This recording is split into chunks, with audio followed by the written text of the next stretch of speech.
नमस्कार साथियों, मैं आपका साथी अनिल गुर्जर। साथियों, आज के इस वीडियो में हम बात करेंगे पर्यवेक्षकों के लिए परीक्षा संबंधी महत्वपूर्ण निर्देशों के संबंध में। साथियों, ये निर्देश आप सभी के लिए सामान्य होंगे और मुझे पता है आप सभी लोग बहुत ही अनुभवी हैं, परंतु फिर भी बोर्ड परीक्षाएं हैं, कक्षा 10वीं 12वीं 5वीं 8वीं जिसमें भी आपकी परीक्षा में ड्यूटी लगी है उसके संबंध में सामान्य निर्देश एवं जानकारियां हैं जिसको कि आप याद रखें और आपसे किसी प्रकार की कोई त्रुटि ना हो। तो सबसे पहले हम देखेंगे साथियों, सामान्य निर्देश आपको लग रहे हैं, लेकिन बाद में जो मैंने कुछ इसमें महत्वपूर्ण बातें बताई है वो आप लिखेंगे। सबसे पहले मोबाइल फ़ोन पूर्णतः वर्जित। आप लोगों को पता है कि मोबाइल फ़ोन किसी भी परीक्षा में वर्जित होता है। करना क्या है, परीक्षा सेंटर में प्रवेश के उपरांत तत्काल मोबाइल एकत्रित करके सभी मोबाइल फ़ोन को स्विच ऑफ करके एक बॉक्स में एकत्रित करके शील्ड किए जाए। मतलब जैसे ही आप सेंटर पर जाएंगे आपके मोबाइल फ़ोन को स्विच ऑफ करना बिल्कुल ना भूलें और स्विच ऑफ करके एक बॉक्स में पैक करके उनको शील्ड किया जाए। केवल कलेक्ट्रेट प्रतिनिधि को ही मोबाइल फ़ोन उपयोग की अनुमति होगी। अब जो दूसरे नंबर का पॉइंट है, अवैध कागजात। सभी पर्यवेक्षक परीक्षा सेंटर में प्रवेश करने से पूर्व यह चेक जरूर कर लें कि अपने पॉकेट, जेब आदि में किसी प्रकार का कोई अवैध कागजात ना हो जो कि नकल प्रकरण के से संबंध रखता हो। मेरे मानने के अनुसार तो आप किसी भी प्रकार का कागज परीक्षा कक्ष में ना ले जाए। अगला है आईडी कार्ड। सभी पर्यवेक्षक साथी अपने पास बोर्ड परीक्षा ड्यूटी में अपना पहचान पत्र या ड्यूटी कार्ड जरूर लगाएं। या तो आपके पास पूर्व से अपना आईडी कार्ड होगा या परीक्षा के दौरान आपको जो परीक्षा प्रभारी द्वारा जो केंद्राध्यक्ष है उसके द्वारा हस्ताक्षर का एक आईडी कार्ड दिया जाता है, उसे परीक्षा कक्ष में अवश्य लगाएं। उसी के साथ में अब अगली जो प्रोसेस आती है कॉपी वितरण की। बच्चों को जो कॉपी वितरण की जाती है उससे पूर्व हमें क्या ध्यान रखना है, सभी पर्यवेक्षक साथी कॉपी वितरण से पूर्व ये मिलान करें कि जो कापियां आपको प्राप्त हुई है, मतलब जो केंद्राध्यक्ष महोदय द्वारा जो कापियां आपको दी है, जो सरल क्रमांक से कापियां दी गई है उनका सरल क्रमांक वही है। मतलब जिन सरल क्रमांक से आपको कापियां मिली है उनका सरल क्रमांक सूची अनुसार मिलान करें जिसकी आपको सूची प्राप्त हुई है। मतलब सूची का और कापियों का सरल क्रमांक एक होना चाहिए। इसके बाद स्टूडेंट निर्देश।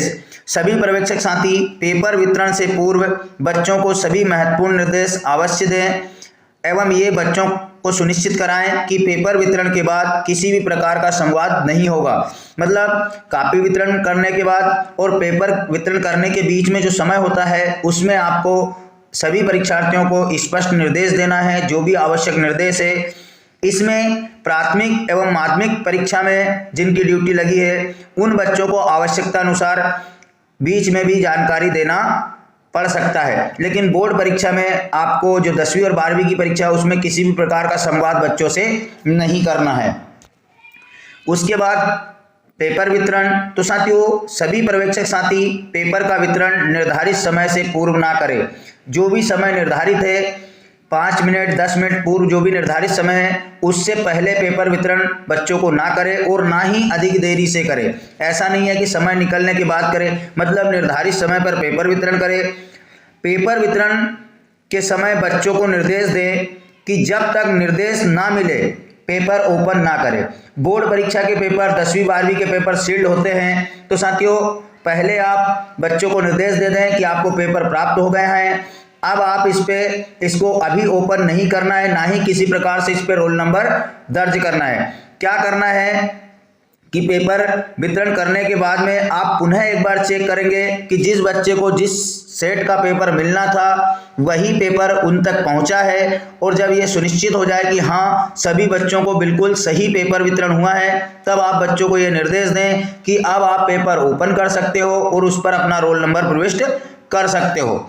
इसके बाद साथियों अगला जो है स्टूडेंट उपस्थिति एवं कॉपी पर हस्ताक्षर।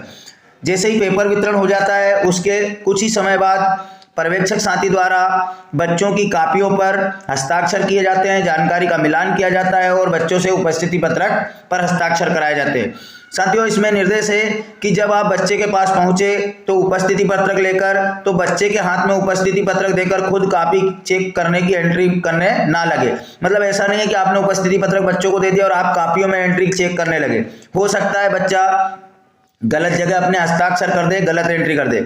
इसलिए ध्यान रखें कि जब आप बच्चे से उपस्थिति पत्रक पर हस्ताक्षर कराएं तो आपका ध्यान वही हो और बच्चे को स्पष्ट जगह बताकर वहां पर हस्ताक्षर कराएं।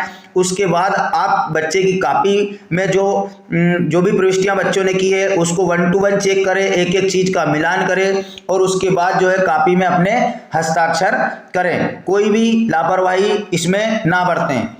इसी के साथ में अब बात है कि जब बच्चे लघु अवकाश के लिए बीच में छुट्टियां लेते हैं उस समय आपको क्या ध्यान रखना है।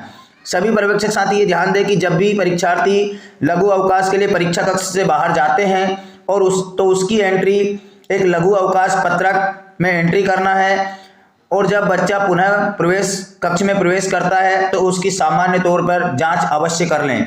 इसी के बाद में अब बात आती है परीक्षा सेंटर पर अतिरिक्त कापी वितरण का।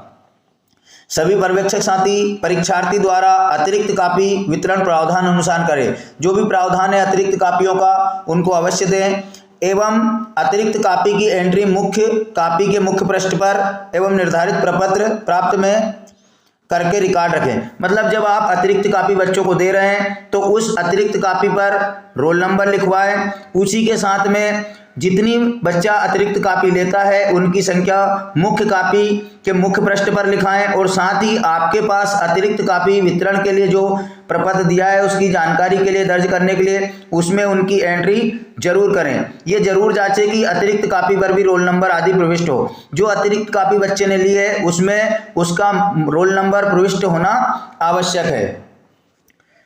अब बात करते हैं हम कापी जमा करने से पूर्व निर्देश की। तो साथियों, जैसे ही कापी जमा करने से पूर्व 10 या 15 मिनट जो भी निर्धारित समय है, सभी पर्यवेक्षक साथी कापी जमा करने के 15 मिनट पूर्व समय की सूचना बच्चों को अवश्य दें एवं पुनः ये चेक करें कि सभी बच्चों की कापियों में सभी आवश्यक एंट्री पूर्ण हो चुकी है।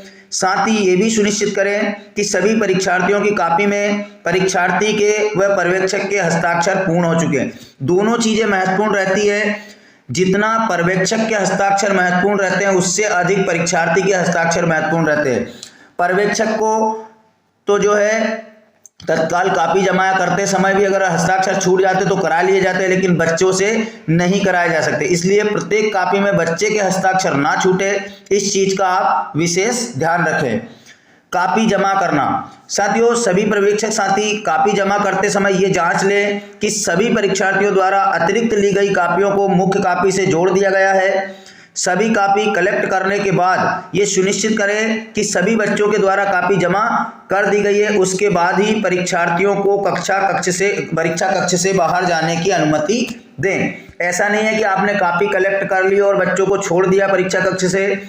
पहले आप सरल क्रमांक से कापियां एकत्रित करें, सरल क्रमांक से कापी को जमा लें और कापियों की गिनती कर लें कि जितने बच्चे उपस्थित थे उन सभी बच्चों की कापियां आ चुकी है। उसके बाद ही आप विद्यार्थियों को परीक्षा कक्ष से बाहर जाने की अनुमति दें। पर्यवेक्षक का परीक्षा सेंटर से प्रस्थान। सभी पर्यवेक्षक साथी जब तक प्राप्त सभी सामग्री आप केंद्राध्यक्ष महोदय के पास जमा ना कर दें, परीक्षा सेंटर ना छोड़े। साथ ही परीक्षा कक्ष में किसी भी प्रकार की हुई अप्रत्याशित घटना, हो सकता है कोई छोटी मोटी घटना हो जाए, तो उसको परीक्षा सेंटर से बाहर कहीं भी शेयर ना करें। ये बहुत महत्वपूर्ण होता है कि परीक्षा सेंटर में अगर कोई किसी प्रकार की घटना हो जाती है तो उसको बाहर हमें आम लोगों में शेयर नहीं करना है।